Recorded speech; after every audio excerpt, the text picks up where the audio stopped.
تمہیں معلوم نہیں ہے عبد القادر جب جلال میں ہوتے ہیں اور اپنا سر اٹھاتے ہیں تو آسمان میں اڑتی ہوئی چیل سر تن سے جدا ہو کر زمین پہ آ کے گر جاتی ہے۔ ایک نظر دیکھ لیں عبد القادر، ہوا یوں تھا، عبد القادر تقریر کر رہے تھے، غوث اعظم تقریر کر رہے تھے اور چیل آ کر اوپر سے شور مچا رہی تھی، اور جب چین چین چین چین کر رہی تھی تو لوگ ڈسٹرب ہو رہے تھے اور چیل کی طرف دیکھ رہے تھے۔ غوث اعظم کو غصہ آ رہا تھا، میں تقریر کرتا ہوں اور چیل لوگوں کی توجہ ہٹا دیتی ہے، بس جلال میں جب دیکھا تو چیل کے دو ٹکڑے ہو گئے، گردن تن سے جدا ہو گئی اور آ کر آپ کے دربار میں، آپ کے تخت کے قریب میں آ کے، کرسی کے پاس میں آ کے ڈھیر ہو گئی۔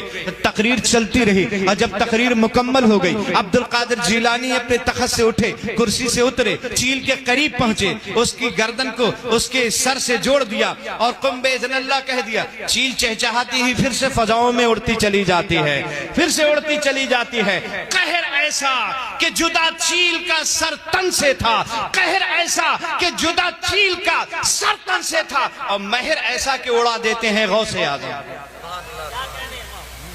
مہر ایسا کہ اڑا دیتے ہیں غوث اعظم۔ کا حال یہ ہے جب ماں ان کی انگلی پکڑ کر لے کر بچپن میں استاد کے یہاں لے گئی تھی تو استاد کی بارگاہ میں بیٹھے حضرت عبد القادر جیلانی ابھی چھوٹے ہی ہیں، 4 سال کی عمر ہے، اور ماں لے کے استاد کے پاس پہنچی تو استاد نے کہا بیٹا پڑھو اعوذ باللہ من الشیطان الرجیم۔ حضور غوث اعظم رضی اللہ تعالیٰ عنہ نے اعوذ باللہ من الشیطان الرجیم بسم اللہ الرحمن الرحیم، اور اس کے بعد پڑھنا شروع کیا الحمدللہ رب العالمین۔ پڑھتے پڑھتے الف لام میم ذالک الکتاب لا رہے ہو پھر پہلا پارا پڑھا، دوسرا پارا پڑھا، تیسرا پارا پڑھا، چوتھا پارا پڑھا، 5واں پارا پڑھا، 6واں 7واں 8واں 9واں 10واں 11واں 12واں، اس طرح سے پڑھتے پڑھتے تقریباً 18 پارے پہ جب پہنچے تو استاد کہنے لگے رکو رکو رکو رکو رکو۔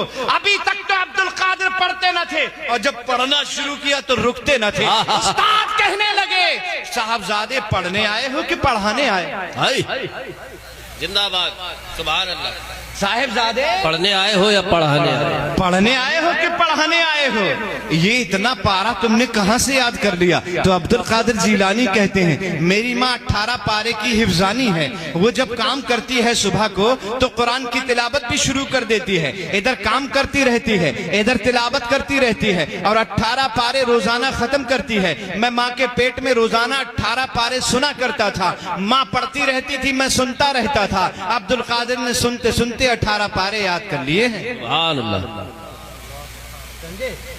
سبحان اللہ۔ جیسے ہی اس آدمی نے یہ بات کہی بندہ نواز یسوع دراز پہ چہرے پہ تبدیلی آئی اور آ کر کہنے لگے اگر عبد القادر جیلانی بہت بڑے ہیں، اس میں کوئی شک نہیں ہے وہ بہت بڑے ہیں، لیکن ہم بھی تو کچھ ہیں، ہم بھی کچھ ہیں۔